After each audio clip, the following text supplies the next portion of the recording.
Week 10 of the college season sees a new favorite for the Heisman Trophy. Colorado two-way star Travis Hunter, now the shortest odds at plus 200, 2-1, to bring home college's preeminent award. Hunter entered the season at 50-1, mind you.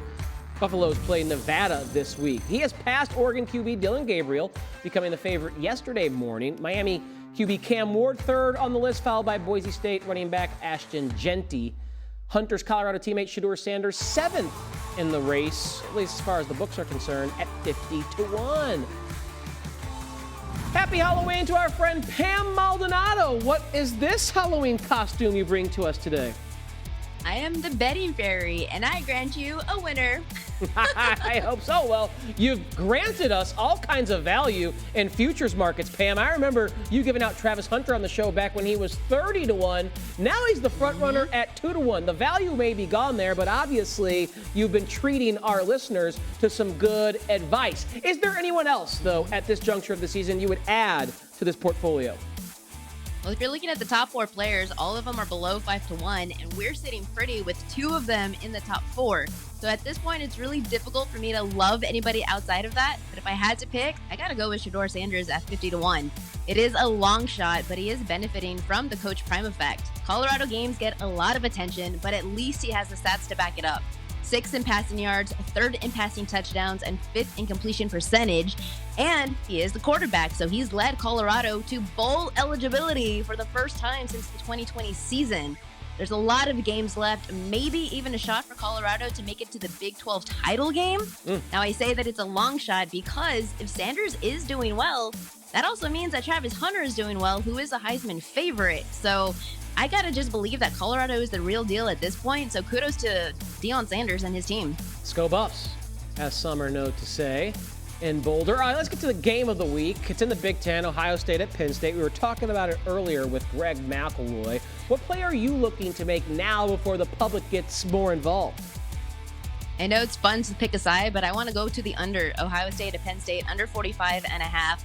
The Buckeyes are loaded with a lot of NFL talent, but they can't get their ground game going, and in part it's because that offensive line is plagued by injuries right now. They lost their offensive tackle in Josh Simmons. The backup is also injured. They've had to do a reshuffling of the offensive line, and anytime you mess with the O-line, in comes the problems for that offense. For Penn State, which quarterback are we going to get? Is it going to be Drew Aller? He's not much of a passing threat, a deep passing threat.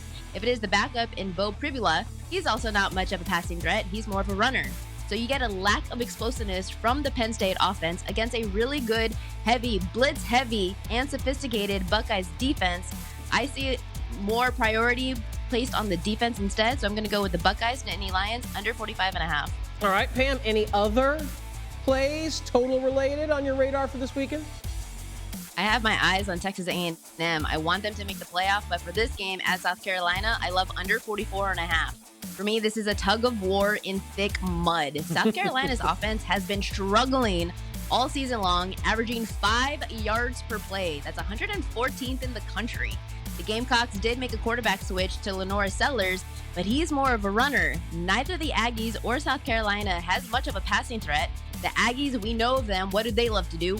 Run the ball. They rush at the 9th highest rate in college football.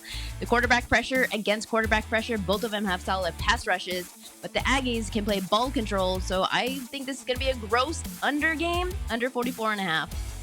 Our ESPN Bet Live betting fairy blessing us with a few winners, we hope, for Week 10 in college football. Thank you, Pam. Happy Halloween.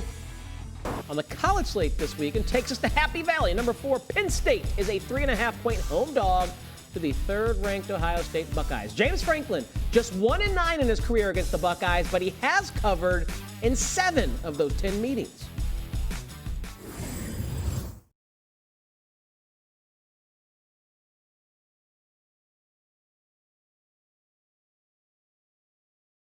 College football analyst Greg McElroy joining us on Halloween night. Greg, thanks for your time. And our viewers just heard that even though James Franklin barely ever beats Ohio State, he almost always covers in this spot. How much faith do you have in Franklin and the Nittany Lions this weekend? Well, it is. He's great against the spread, always has been. Against Ohio State, the straight-up wins have been few and far between, but if not now, then when? This is a very vulnerable Ohio State team, and if you look at how Ohio State has been crafted in the past, they had inside-out, great players along offensive and defensive line, and they had a mega take over the game wide receiver like Marvin Harrison. Marvin Harrison, the last 2 games against Penn State, had 21 catches, had double-digit receptions in both games. He was single-handedly why they won. He's no longer there, and they're going to be relying on a true freshman filling that void, who's amazing in Jeremiah Smith, but is he quite good enough? I think Penn State is going to win the line of scrimmage. I think they're going to limit the rushing attack, put it all on Will Howard's shoulders, and ultimately, they might be in a position to pull the upset. I also think we're getting Penn State on sale right now because there is a little uncertainty about their quarterback spot. Drew Aller, their quarterback, left the game last week against Wisconsin. Left knee injury, so is it baked into the number? Perhaps. But I think this thing should probably be closer to 2.5, 1.5, maybe even a pick 'em because Penn State, frankly, has been a little more consistent than Ohio State at times this year. All right, some potential value there on the Nittany Lions as a home dog. Now, since it is Halloween, Greg, let's go trick-or-treating with the rest of the Saturday slate. And Greg, I want you to give us a few favorites you think are in spooky spots this weekend. Well, if you're looking for just some action plays across the board, man, I'd lean underdogs like pretty much everywhere this week. It just feels like that time of year. So we'll start with one of the top teams in the country. That's Georgia, laying 16.5, neutral site game against an ever-improving Florida team. Look, Florida's problems are in the secondary, and Georgia's passing attack, while talented, has been inconsistent this year. If Florida can hit some big plays, I think they can keep it close. I'm thinking like 31-17, so I take the points there in Jacksonville. Miami is another team that has played with fire all season long. They've had a lot of close calls, and they are a team that is not scared to maybe turn the ball over from time to time. Well, enter in Manny Diaz, former head coach of Miami, and the Duke Blue Devils. Now, while they struggle on offense, I'm not sure they're going to be very good moving the football at all, and they're terrible on third down. I do think they can force the short field and make it interesting. I'd take the 3 touchdowns against the Hurricanes right now. And then Clemson, a team that since losing week 1 against Georgia has looked unstoppable. The problem is who they played. Defensively, they've been good, but they haven't seen an offensive attack like Louisville's going to bring to them. Tyler Shuck is the best quarterback they've seen all season, and that includes Carson Beck with how Carson Beck has played this year. And then on the other side, Cade Klubnik's been amazing. He's been really good.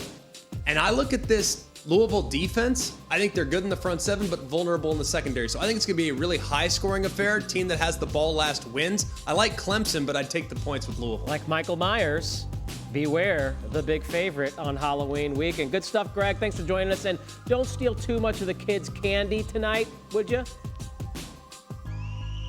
No promises there.